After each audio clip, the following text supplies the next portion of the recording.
నమస్తే. India's largest digital media network Suman టీవీకి స్వాగతం. ప్రస్తుతం మనతో ఉన్నారు కామాఖ్య అమృత శోధన వ్యవస్థాపకురాలు వేణుశ్యామ మాతాజీ. అమ్మవారితో మాట్లాడదాం. అమ్మ నమస్తే. అమ్మ, మన శరీరంలో షట్చక్రాలు ఉంటాయి. ఈ షట్చక్రాలకు అధిష్టాన దేవతలు ఎవరమ్మా? మన శరీరంలో ఉన్న 7 చక్రాలకి అధిష్టాన దేవతలు. మూలాధార చక్రానికి గణపతి, స్వాధిష్టాన చక్రానికి సుబ్రహ్మణ్య స్వామి, అక్కడే మనం బాలా త్రిపుర సుందరిని కూడా కొలుస్తాము. Gautam neuro care, brain stroke, migraine, fits, brain and spine surgeries కి బెస్ట్ న్యూరో సర్జన్. కానీ దాని అధిష్టాన దేవత మాత్రం సుబ్రహ్మణ్య స్వామి. వీళ్ళిద్దరికీ ఏం రిలేషన్ ఉంది అన్నది మనం చక్రాల్లో మాట్లాడుకున్నప్పుడు మాట్లాడుకుందాం. మణిపుర చక్రానికి వచ్చేసరికి చండీ అమ్మవారు, అనాహత చక్రానికి వచ్చేసరికి శ్రీకృష్ణ పరమాత్మ, ఇంకా విశుద్ధి చక్రానికి వచ్చేసరికి దత్తాత్రేయుల వారు, ఆజ్ఞా చక్రానికి వచ్చేసరికి శివయ్య సదాశివుడు, తర్వాత సహస్రార చక్రంలో లలితా పరమేశ్వరిని. ఇది శ్రీ విద్యా ఉపాసనలో చక్రాలకున్న అధిష్టాన దేవతలు. వీటిని యాక్టివేట్ చేసేది ఎవరు అంటే ఆ చక్రంలో ఉన్న అధిష్టాన దేవత ఎవరైతే ఉన్నారో వారి శరణు వేడితే తప్పకుండా అవి యాక్టివేట్ అవుతాయమ్మా. ఇక్కడ గణపతి ఉపాసనతో ఏమవుతుంది అని అంటే కుండలిని అనే శక్తి అంటే జాగృతం అవడం జరుగుతుంది. ఎందువల్ల అంటే మూలాధార చక్రంలోనే కుండలిని శక్తి 3 చుట్ల పాము రూపంలో పడుకునుంది అని మనం చెప్పుకుంటాం. ఈ మూలాధార చక్రానికి ఉన్న లక్షణం పేరేంటిట అంటే అనుమానం. ఈ అనుమానం వల్ల ఏమవుతోంది అని అంటే మనకి అన్ని డౌట్లే, అంటే నిజం వైపు వెళ్లకుండా ఎప్పుడు అనుమానాలతోనే. ఈ అనుమానం వల్ల కన్ఫ్యూజన్ వచ్చేస్తుంది, కన్ఫ్యూజన్ వల్ల టెన్షన్ వస్తుంది. అందుకే ఈ గణపతి మీరు చూస్తే ఆయన ఆకారం కూడా చక్కగా ఒక చోట పద్మాసనం వేసుకుని కూర్చుంటారు, అంటే కదలలేరు అని అనిపించినట్టు. కానీ ఇక్కడ కదలలేదు అంటే ఏంటి అంటే ఈయన కదలకుండా ఏం చేస్తున్నాడు అంటే ఆ లోపల ఉన్న కుండలిని అనే శక్తిని యాక్టివేట్ చేస్తున్నారు. ఎప్పుడైతే అది జాగృతం అవుతుందో, అందుకే ఆయనకి బుద్ధి సిద్ధి భార్యలు.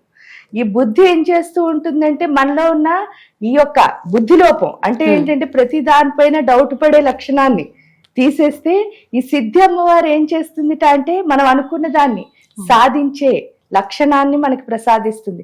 దానివల్ల ఏంటి అంటే ఈ కుండలిని అనే శక్తి జాగృతం అవడం ద్వారా మనకు అర్థమయ్యే విషయం ఏమిటి అంటే నార్మల్గా మూలాధార చక్రం భూతత్వానికి సంబంధించింది కాబట్టి నేను ఇక్కడికి అసలు ఎందుకు వచ్చాను అంటే నా డెస్టినీ ఏంటి అని తెలుసుకునే పరిస్థితి మనకి మహాగణపతి ప్రసాదిస్తాడు. అంటే ఏమి అంటే డౌట్స్ నుంచి డెస్టినీకి మారుతాం అనమాట. అంటే డౌట్స్ ఉన్న మనం కాస్త ఫోకస్ పెట్టి మన డెస్టినీని మనం ఎంత బాగా చేరుకోవచ్చు అన్నది గణపతి ద్వారా మనకు అర్థమవుతుంది. అంటే బుద్ధి సిద్ధి అమ్మవారు నిజంగా మీరు అన్నట్టు ఎంత బాగుందో. అనుమానం అనేది ఫస్ట్ మనిషికి ఉంటుందమ్మా నిజంగా, దాంతోనే టెన్షన్స్ వస్తూ ఉంటాయి. అమ్మ, ఇప్పుడు స్వాధిష్టానం గురించి అయితే ఎట్లా చెప్తారమ్మా? స్వ అధిష్టానం అంటే అర్థం ఏమిటి అంటే దాని పేరులోనే ఉంది చూడండి. స్వ అంటే సొంతంగా, అధిష్టానం అంటే దేవత తనకి తానుగా కూర్చున్న ప్లేసు. అందుకే లలితా సహస్రంలో కూడా శక్తి కూటము అని పిలుస్తారు దాన్ని. అంటే మొత్తం ఎనర్జీ అంతా బాడీకి ఎక్కడి నుంచి వస్తుంది అంటే మన జెనిటల్ పాయింట్ ఏదైతే ఉందో అక్కడ, దాన్నే స్వాధిష్టాన చక్రము. ఆ శక్తి ఎలా ఉంది అంటే ఇప్పుడు డిజైర్తో ఉంటుంది. అంటే బోల్డ్ అని కోరికలు, ఇది కాలా అది కాలా అది కాలా తెలియ కన్ఫ్యూజ్ అయిపోతున్నాం. ఇప్పుడైతే ఈ స్వాధిష్టాన చక్రంలో సుబ్రహ్మణ్య స్వామిని కొలుస్తాము, ఆ కన్ఫ్యూజన్ కాస్త పోయి ఏంటి అంటే ఒక క్లారిటీ వస్తుంది అనమాట. ఆ క్లారిటీ ఏంటంటే అసలు నాకు ఇన్ని కోరికలు ఎందుకు వచ్చాయి, ఎందువల్ల అదే ఆ డిజైర్ అనే ఎనర్జీయే మొత్తం శరీరం అంతా వెళ్తోంది. అప్పుడు ఒక్కొక్క పోల్లోంచి ఏమొస్తున్నాయంటే అదే రక్త బీజులు అంటే అర్థం. రక్త బీజుడిని అమ్మవారు చంపింది అంటే మనలో ఉన్న కోరికలు అనమాట. అంటే ఒక్కొక్క సెల్లో అంటే రక్తం ఏదైతే ఉందో అందులో ఉన్న ప్రతి పాయింట్లోనూ కూడా మనకు కోరిక ఉంటుందిట. అన్ని కోరికలతో ఉన్న మనం ఇవన్నీ ఎందుకు వచ్చాయి అని అంటే అప్పుడు సుబ్రహ్మణ్య స్వామి మనకు ఒక క్లారిటీ ఇస్తాట. ఆ క్లారిటీ ఏంటి అంటే ఇది నీ కోరిక అని ప్రశ్నించుకునే స్థితి మనకు కల్పిస్తాడు. ఎప్పుడైతే కల్పించాడో అప్పుడు అర్థమయ్యే విషయం ఏమిటిట, నేను వాళ్ళని చూసి వీళ్ళని చూసి, ఎందుకంటే అక్కడ ఉన్న లక్షణం పేరు కంపారిజన్. అంటే ప్రతి ఒక్కళ్ళతోనూ పోల్చుకుంటూ ఉంటాం అనమాట. ఈ పోల్చుకోవడం వల్ల వాళ్ళవన్నీ ఏం చేస్తున్నాం మనం క్యారీ చేస్తున్నాం. అది క్యారీ చేయడం వల్ల ఏమవుతుంది అంటే ప్రతి ఒక్కళ్ళ కోరికలు కూడా మనం తీర్చుకోవాలని ప్రయత్నిస్తున్నాం. అంటే నా కోరిక ఏంటో నాకు తెలియదు, ఎందుకంటే నాకు కన్ఫ్యూజన్ అదనమాట. ఆ కన్ఫ్యూజన్ కాస్త సుబ్రహ్మణ్య స్వామి తీసేస్తాడు. ఎవరిది కోరుకున్నా సరే ఇది నీది కాదు, ఇది నీది కాదు, ఇది నీది కాదు. ఎప్పుడైతే అది చేశారో మన లోపల ఒక సెల్ఫ్ రియలైజేషన్ అన్నది వచ్చి అసలు నాకేం కావాలి ఆ క్లారిటీ ఎప్పుడైతే వచ్చిందో దాంతోనే మనం ముందుకు వెళ్తాం. దీన్నే లీడర్షిప్ క్వాలిటీ అని అంటారు. ఇందాక చెప్పుకున్నప్పుడు నేను ఇక్కడ బాలా కూడా ఉంటుందని చెప్పాను. ఈ స్వాదిష్టాన చక్రానికి మన దగ్గర 51 అక్షరాలు ఉన్నాయని మన అందరికీ తెలుసు. ఆ 51 అక్షరాల్లో బా బా మా యా రా లా ఈ 6 అక్షరాలు మన స్వాదిష్టానము. అక్కడ ఏంటంటే షట్కోణం ఉంటుందన్నమాట. ఆ షట్కోణంలో ఈ 6 లెటర్స్ ఉంటాయి. ఈ 6 లెటర్స్ ఉండడం వల్ల బా నుంచి లా వరకు ఉన్న అక్షరాల సమూహం పేరే బాలా అంటే దాని పేరు ఏంటి అంటే, ఆ బాలా అని పేరు ఎందుకు వచ్చింది అంటే బా నుంచి లా వరకు ఉన్న అక్షరాల సమూహం. ఈవిడ ఇచ్చేది ఏంటి అంటే బలము అన్నదాన్ని ఇస్తుంది. మీరు రామాయణం చూసినప్పుడు అందులో విశ్వామిత్రుల వారు ఏంటి అంటే మన రాముడికి బల అతి బల అని 2 మంత్రాలు ఇచ్చారని, అంటే 2 మూలికలు ఇచ్చారని చెప్తారు. ఆ మూలికలే ఈ మంత్రాలు అన్నమాట. బల అంటే బాల అని, అతి బల అంటే లలిత అని అర్థం అనమాట. ఈ ఎప్పుడైతే బాల అన్నదానికి మనం అక్కడ చేసామో ఆ స్వాదిష్టాన చక్రానికి ఏంటి అంటే స్ట్రెంగ్త్ వస్తుంది. ఎప్పుడైతే స్ట్రెంగ్త్ వచ్చిందో శరీరం అంతా శక్తివంతంగా మారుతుంది.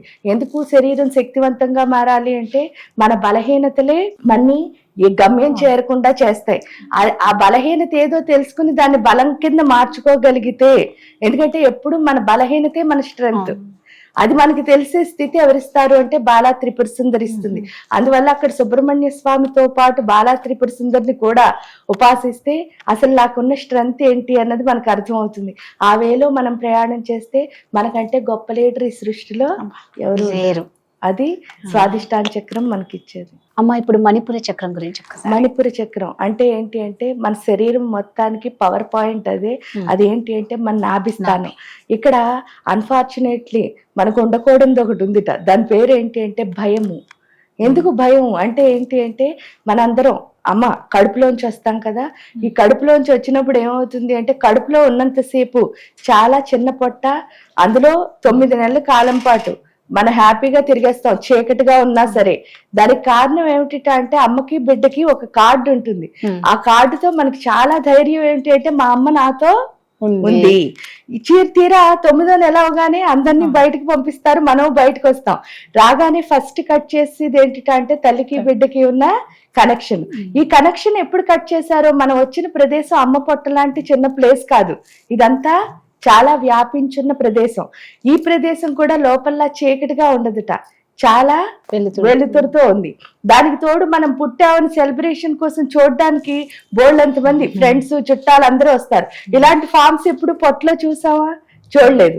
పైగా పొట్టంతా వాటరీగా ఉంటుంది, బయటకు వచ్చేసరికి డ్రై. ఇవన్నీ ఒకేసారి కొత్తగా చూసేసరికి ఏమవుతుంది అంటే మనకు తెలియకుండా మనకు ఒకటి అర్థం అవుతుంది. అది ఏంటి అంటే నేను ఒంటరి. ఎందుకంటే నాతో ఎవరు లేరప్పుడు అమ్మ. ఆ ఇన్సెక్యూరిటీతోనే మనం భయంతో పెరుగుతాం. ఆ పెరగడం వల్ల ఏమవుతుంది అంటే ఎప్పుడు కూడా మనం చూసుకున్నప్పుడు ఏ పనైనా చెయ్యాలి అంటే మనమే ముందుకు తోసుకుంటాం, మళ్ళీ మనమే వెనక్కి లాక్కుంటాం. ఎందుకంటే మనకున్న భయమే. ఇప్పుడు చండీ అమ్మవారు ఏం చేస్తుంది అంటే మహాకాళి, మహాలక్ష్మి, మహాసరస్వతి 3 అమ్మవార్లు కలిసిన ఏకైక స్వరూపం అవడం వల్ల ఆవిడ మనకి ఒకటి ఓపెన్ చేస్తుంది. అందుకే ఆ మంత్రంలో కూడా విచ్చే అంటే ఏంటి అంటే మణిపుర చక్రాన్ని ఏం చేస్తుందిట? వికసింపచేస్తుందిట. ఎప్పుడైతే ఆ చక్రాన్ని వికసింపచేసిందో దాని ద్వారా ఏంటి అంటే స్లోగా మనం ప్రకృతితో కనెక్ట్ అవుతాం. ఎప్పుడైతే ప్రకృతితో కనెక్ట్ అయ్యామో అప్పుడు మనకి ఇన్సెక్యూరిటీ ఎలా పోతుందంటే, నేను వచ్చింది ఒకే ఒక అమ్మ పొట్టలోంచి, నాకు ఎవ్వరూ లేరు అనుకుంటున్నాను, కానీ నాకు కనిపించే ప్రకృతి అంతా నా తల్లి యొక్క స్వరూపమే. ఎప్పుడైతే ప్రతి దానిలో నా తల్లిని చూడగలుగుతామో మనకున్న ఇన్సెక్యూరిటీ అన్నది పోయి అప్పటి నుంచి ధైర్యము అన్నది వస్తుంది. ఎప్పుడైతే ధైర్యం వచ్చిందో మనం ఏ పని చేసినా సరే అన్నిటిలోనూ ఆ చండీ అమ్మవారి దయవల్ల ముందుకు వెళ్ళడం తప్ప ఎప్పుడు వెనక్కి లాక్కోవడం ఉండదు. ఆ స్థితిని మనకి ఎవరిస్తారు అంటే మణిపూర్ చక్రాన్ని యాక్టివేట్ చేసి చండీ మాత మనకి ప్రసాదిస్తుంది. అమ్మ, అనాహత చక్రం గురించి. ఈ అనాహత చక్రం గురించి చెప్పాలి అంటే మనిషికి అంటే పుట్టినప్పుడు ఎలా ఉంటాంట అంటే మనం 5వ సంవత్సరం వరకు చాలా ప్యూర్గా అంటే దేవుడి దగ్గర నుంచి వచ్చినప్పుడు 5th అంటే మనకు 5వ సంవత్సరం వచ్చి 5 పూర్తయ్యే వరకు చాలా ప్యూర్గా ఉంటాంట. అంటే ఏంటంటే మనకి ఇది నాది, ఇది వేరే వాళ్ళది, ఈ భావాలు ఏమీ లేకుండా మొత్తం అంతా మందే, అంటే ఎవరు వచ్చినా సరే నా వాళ్లే అని చెప్పి చాలా హ్యాపీగా ఉంటాంట. కానీ 6వ సంవత్సరంలోకి వచ్చేసరికి మన గుండెకి అప్పటి వరకు ఉన్న ప్యూరిటీలోకి ఇంకోటి వచ్చి కలుస్తుందిట. దాని పేరు ఏంటి అంటే మోహము అని ఉంటుంది. అంటే మీరు కామక్రోధ లోభ మోహ మద మాత్సర్యాలని చెప్తారు కదా, అందులో మోహము అంటే అర్థం ఏంటి అంటే ఆకర్షణ అన్నది వచ్చి కలుస్తుందిట. మోహం అంటే ఆకర్షణ. ఈ ఆకర్షణ ఎప్పుడైతే వచ్చి కలిసిందో ఈ ప్రేమతో, అది ఎలా మారిపోతుంది అంటే డిజైర్, అంటే ఏంటంటే ప్రతిదీ సాధించుకోవాలి అన్నట్టు మారుతుందిట. ఈ మారడం వల్ల ఏంటి అంటే మనకు 6th year వచ్చినప్పటి నుంచి ఒక లక్షణం వస్తుందిట. ఆ లక్షణం పేరేంటి అంటే ఎక్స్పెక్టేషన్, అంటే ఆశించడం అని వస్తుందిట. ఆ ఆశించడం ఎప్పుడైతే వచ్చిందో మనం దేన్ని కోరుకున్నా సరే, అంటే ఏంటంటే ఏదైనా సరే ఒకటి వచ్చింది అనుకోండి, ఇది నాకు కాదు ఇంకోటి ఏదో కావాలనిపిస్తూ ఉంటుంది. ఆ స్థితిని మనకు పోగొట్టేవారు ఎవరు అంటే కృష్ణుడు. అందుకే ఆయనకి ఒక పేరు ఉందిట, ఏంటి అంటే మదన మోహన అని పిలుస్తారు. మదన మోహన అంటే అర్థం ఏమిటి అంటే మనలో ఉన్న ఈ పిచ్చి పిచ్చి ఎక్స్పెక్టేషన్స్ ఏవైతే ఉన్నాయో వాటన్నిటినీ మదించి, మోహనం అంటే ఏంటి అంటే మనలో ఉన్న మోహాన్ని ఎవరైతే తీసేస్తారో, అంటే మన లోపల ఉన్న ఇన్నర్ ఎమోషన్స్ అన్నిటినీ తీసేసి మనకి ఎవరైతే ప్రేమతత్వాన్ని పూర్తిగా ఇస్తారో ఆయన పేరే కృష్ణుడు. ఎప్పుడైతే ఆ ప్రేమ అన్నది మన లోపలికి వస్తుందో, మన హార్ట్ లోకి, మనం సాధించలేనిది ఏమీ లేదు. అంటే ప్రతి దాంట్లోనూ కూడా మనకి సక్సెస్. ఓన్లీ మనకి సక్సెస్ కోల్పోవడానికి కారణం ఏమిటి అంటే మన ఎక్స్పెక్టేషనే.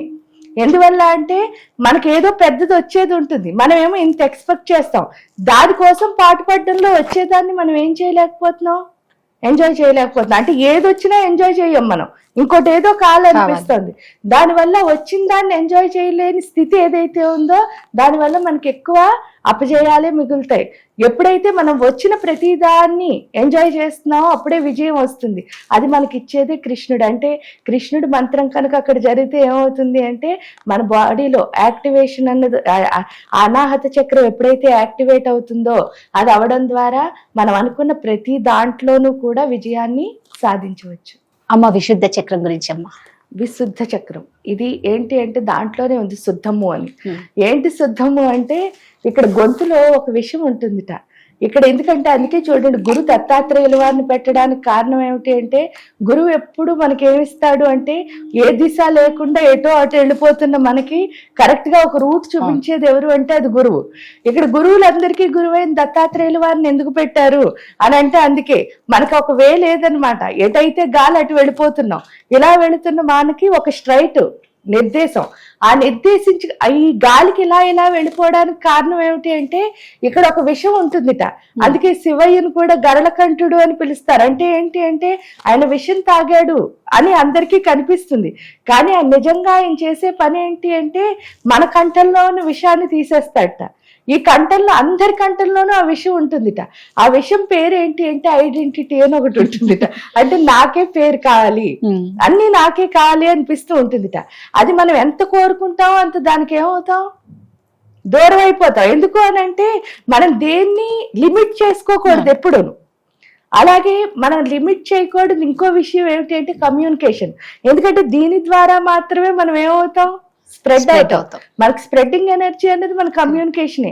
దాన్ని ఎప్పుడైతే నేను నాది అన్న దాంట్లో లిమిట్ చేసేసామో ఇంకా మనం ఏమవుతుంది, స్ప్రెడ్ అవడం అనేది కుదరటం లేదు. ఇక్కడ దత్తాత్రేయుల వారు అంటే ఏంటంటే ఆయన దిగంబర అని ఒక నామం ఉంది. మీరు చూస్తే దిగంబర అంటే అర్థం ఏమిటి, చాలా మంది ఏమనుకుంటారంటే బట్టలు లేకుండా తిరగడాన్ని దిగంబరత్వం అనుకుంటారు. దిగంబరం అంటే అది కాదు, దిక్కులే అంబరాలుగా కలిగిన దాన్నే దిగంబరము అని అంటారు. అంటే మొత్తం 8 దిక్కులు, అంటే అంత పెద్ద పెద్ద బట్టలు వేసుకున్నట్టు ఆయన. ఎందువల్ల అంటే ఆయన అంత వ్యాపక చైతన్యము అని అర్థం. అంటే అది లిమిట్ కాదు, అన్లిమిటెడ్. ఆ అన్లిమిటెడ్ స్థితి ఎప్పుడైతే మన కంఠంలోకి వస్తుందో అప్పుడు మనలో ఉన్న లిమిటేషన్స్ అన్నీ పోతాయి. ఎప్పుడైతే లిమిటేషన్స్ పోయాయో మన కమ్యూనికేషన్ అన్నది చాలా బాగుంటుంది. మన కమ్యూనికేషన్ తోనే మనం కీర్తి ప్రతిష్టలు అన్నవి సంపాదించుకోగలుగుతాం. ఆ నేమ్ అండ్ ఫేమ్ అన్నది కోరుకోకపోతే చాలా వస్తుందిట. అది మనకి తెలియజేసేది ఎవరు అంటే విశుద్ధి చక్రాన్ని యాక్టివేట్ చేసి దత్తాత్రేయుల వారు. అమ్మ ఆజ్ఞా చక్రం గురించి అమ్మ. ఆజ్ఞా చక్రము దా పేరులోనే ఉంది చూడండి. ఆజ్ఞ అంటే ఏంటి అర్థం, ఆజ్ఞాపించడం. ఆజ్ఞాపించడం అది అంటే ఏంటి అంటే మన మొత్తాన్ని చూపించేది అదే. ఎందుకు అంటే ఆజ్ఞ అంటే అర్థం ఏమిటి అంటే మన లోపల ఉన్న బుద్ధి లోపాలు ఏవైతే ఉన్నాయో ఆ బుద్ధి లోపాలన్నిటినీ తీసేసి, ఎందువల్ల అంటే మొత్తం జ్ఞానం అంతా ఎక్కడి నుంచే రావాలి. దీన్ని భృగుటి అని కూడా అంట, మూడో కన్ను. ఈ మూడో కన్ను ఓపెన్ అవ్వడం అంటే ఏంటంటే చాలా మంది శివయ్య దగ్గర మూడో కన్ను ఉంది, కానీ ఇక్కడ కూడా మూడో కన్ను ఉంది, అందుకే అక్కడ శివయ్యే ఉంటాడట ఆ మూడో కన్నులో. ఆ శివయ్య ఉండి ఏం చేస్తాడు అంటే ఎప్పుడైతే ఆయన్ని కనుక మనం తలుచుకుంటూ ఉన్నామో, ఆయన కనెక్ట్ చేసేది ఎవరు అంటే అమ్మతో. అమ్మ అంటే ఏంటి ఇక్కడ ప్రకృతి. ఎందుకంటే శివుడు అమ్మ కలిసే ఉంటారు, అర్ధనారీశ్వరులు. మీరు చూస్తే ఎప్పుడైతే ప్రకృతితో మనం కలిపాడో, ప్రకృతిలో ఉన్న జ్ఞానం మొత్తం ఇక్కడికి రావడమే మూడో కన్ను తెరుచుకోవడం అంటే. అంటే అర్థం ఏమిటి అంటే మనకి మనం ఓపెన్ అప్ అవడం. ఎప్పుడైతే దీన్ని ఓపెన్ చేసామో ఇంకేంటంటే జ్ఞానము అన్నదాన్ని మనం చాలా మంది ఏమనుకుంటారు బుక్కుల్లో చదివి, మళ్ళీ ఇప్పటి వరకు చెప్పుకున్నది అదే, లిమిటెడే కదా బుక్లో చదివినా కూడా. అంటే ఎక్కడి నుంచి చదవాలి అంటే మొత్తం యూనివర్స్ అనే బుక్లోంచి చదవాలి. ఎందుకు అంటే జీవితం కూడా మనం ఏదైనా నేర్చుకునేది నిజంగా చెప్తే మనం లైఫ్ ప్లాట్ఫామ్ వెళుతున్నప్పుడే నేర్చుకుంటా అంట. ఈ జ్ఞానం కూడా అంతే, అలా వెళుతున్నప్పుడే మనకి బుద్ధి. అది కూడా ఎప్పుడు అంటే విశ్వవర్ధనంబు విద్యాధనంబురా, అంటే నువ్వు ఎంత విశ్వంలోకి నీకు వచ్చిన నాలెడ్జ్ని పంపిస్తావో. ఎందువల్ల చాలా మంది ఏమనుకుంటారంటే మనకు తెలిసినది మనమే దాచేసుకోవాలి. మనకి తెలిసినది మనం ఎప్పుడైతే ఈ గుప్పిట్లో పెట్టామో ఏం ఉండదు, ఈ గుప్పిడే ఉంటుంది. మనం ఎప్పుడైతే ఓపెన్ అప్ చేసామో అదేమవుతుంది, విశ్వంలోకి వెళ్ళి జ్ఞానం కలిసేసరికి అది ఎన్ని రెట్లైనా అయ్యి మళ్ళీ ఏమవుతూ ఉంటుంది అంటే వెనక్కి వస్తుంది. దానికి తోడు ఏంటి అంటే ఇక్కడ శివయ్య కాలస్వరూపం కాబట్టి మనకి ప్రతి క్షణాన్ని ఎంత బాగా యూజ్ఫుల్గా వాడుకోవచ్చు అన్న విషయం తెలుస్తుంది. ఎంత బాగా అంటే యూజ్ఫుల్గా వాడుకోవడం అంటే ఏం లేదు, జనరల్గా ఏంటి అంటే మనకున్న లక్షణం అయితే ఫాస్ట్ లేదా ఫ్యూచర్లోకి వెళ్ళిపోతాం, ప్రెజెంట్ టెన్స్లో ఎప్పుడు ఉండం. ఎవరైతే ప్రెజెంట్ టెన్స్లో ఉంటారో వాళ్ళు మాత్రమే వాళ్ళ టైంని each and every second enjoy చేయగలరు. కరెక్ట్. ఆ ఎంజాయ్మెంట్ ఎప్పుడైతే వచ్చిందో మనం అనుకున్న ప్రతి దాన్ని కూడా గొప్పగా ఎస్టాబ్లిష్ చేసి చూపించగలుగుతాం అనమాట. అందుకే దేవి మప్యతి వేగవాన్ అని అంటారు. అంటే అర్థం ఏమిటి అంటే ప్రతి క్షణం కూడా అందులోంచి వచ్చే ఆలోచనలు ఒక పెద్ద క్రియేషన్ కిందే కనిపిస్తాయట. అవి అవుతాయా అవ్వవా అనిపిస్తాయట, కానీ అయ్యేసరికి ఇంత అద్భుతమా అనిపించేటట్టు ఉంటుందిట. అలాంటి బుద్ధిని మనకి ప్రసాదిస్తాడు శివయ్య. ఆయన్ని ప్రసాద శివ అని అంటారు. ప్రసాద శివ అంటే ఏంటి అంటే మనకి ప్రతిసారి జ్ఞానం అనే ప్రసాదాన్ని పెడుతూ ఉంటాడట. కాబట్టి అక్కడ ఆయన ఉంటే చాలు, ప్రసాదం ఆటోమేటిక్గా లోపలికి వచ్చేస్తుంది. ఆయన అక్కడ నిలబెట్టుకోవడానికే అక్కడ ప్రసాద శివ మంత్రం అని చెప్పేసి మనం ఆజ్ఞాచక్రం పైన దృష్టి పెట్టి చదువుకుంటాం. అమ్మ షట్చక్రాల గురించి చాలా చక్కగా చెప్పారమ్మా. సహస్రార చక్రం గురించి ఒక్కసారి చెప్పండి. సహస్రారము అందులోనే ఉంది చూడండి, 1000 అంటే అర్థం 1000 అని కూడా కాదు, అనేకము అంటే ఇన్ఫినిటీ. అది ఏమిటిట అంటే ఇన్ఫినిటీ అంటే అది అలా వస్తూ ఉంటుందిట. అక్కడ వచ్చేది ఏంటి ఇన్ఫినిటీగా అని ప్రశ్నించుకుంటే అక్కడ లలితా పరమేశ్వరుండి ప్రతి క్షణం మనకి ఇచ్చేది ఏంటిట అంటే ఆనందము అన్నదాన్ని ఇస్తుందిట. ఏంటి అంటే each and every single second ప్రతి ఆనందాన్ని మనం పొందగలుగుతాం. అంటే ఏంటి అంటే మనం ప్రతిసారి ఎన్నున్నా సరే హ్యాపీనెస్ ఉండదు కదా. ఆ హ్యాపీనెస్ అంటే మోక్షం అంటే చాలా మంది ఏమనుకుంటారు చనిపోయిన తర్వాత ఎప్పుడో అది వస్తుందని అనుకుంటారట. కానీ ఇప్పుడు చనిపోయిన తర్వాత ఏమవుతుందని నేను చూడగలనా, నేను దాన్ని ఏమైనా ఎంజాయ్ చేయగలనా, ఏమీ చేయలేను. అంటే నేను ఎప్పుడు చేయగలను, ఇప్పుడు నాకు తెలుసు ఇది నిజం, నాకు వరకు ఇది నిజం. ఈ నిజం అయినప్పుడు ఈ ప్రతి క్షణాన్ని నేను ఎలా ఉండాలి అంటే ఆనందభరితంగా చేసుకోవాలి. అందుకని అక్కడ లలిత పరమేశ్వరిని పెట్టడానికి కారణం. లలిత అంటేనే అర్థం ఏమిటి అంటే ఆనందము. అంటే లోకాన్ లాలిత్యతే ఇది లలిత. ఈ లోకాల్ లాలిత్యతే ఇది లలిత అంటే లోకాలన్నిటినీ ఎవరైతే ఆనందం అనే ఉయ్యాల్లో ఊగిస్తారో ఆవిడ పేరు లలితట. సహస్రారంలోకి ఎవరు వెళ్తారో వాళ్ళకి అర్థమయ్యే విషయం ఏమిటి అంటే ఆనందం అంటే ఎలా వస్తుందండి, అది తెలియక ఏం చేస్తున్నాం, కారు కొనుక్కుని ఇది ఆనందం అనుకుంటాం, నగలు వేసుకుని బట్టలు వేసుకుని లేకపోతే ఇల్లులు కట్టుకుని ఇవన్నీ హ్యాపీనెస్లు అనుకుంటున్నాం. కానీ తీరా చూస్తే ఏమవుతుందో చూడండి, అది ఎంతసేపు ఉంటుంది, ఫస్ట్ ఒక 3 రోజులే ఉంటుంది అంతే. తర్వాత మళ్ళీ మన సాడ్నెస్ మందే. ఎందుకంటే హ్యాపీనెస్ రావాలి అంటే మనలో ఉన్న సాడ్నెస్ పోవాలి అంతే. అది పోవాలి అంటే మనకి ఏముండాలి, ఏముండాలి అంటే రెండు విషయాలు ఉండాలట.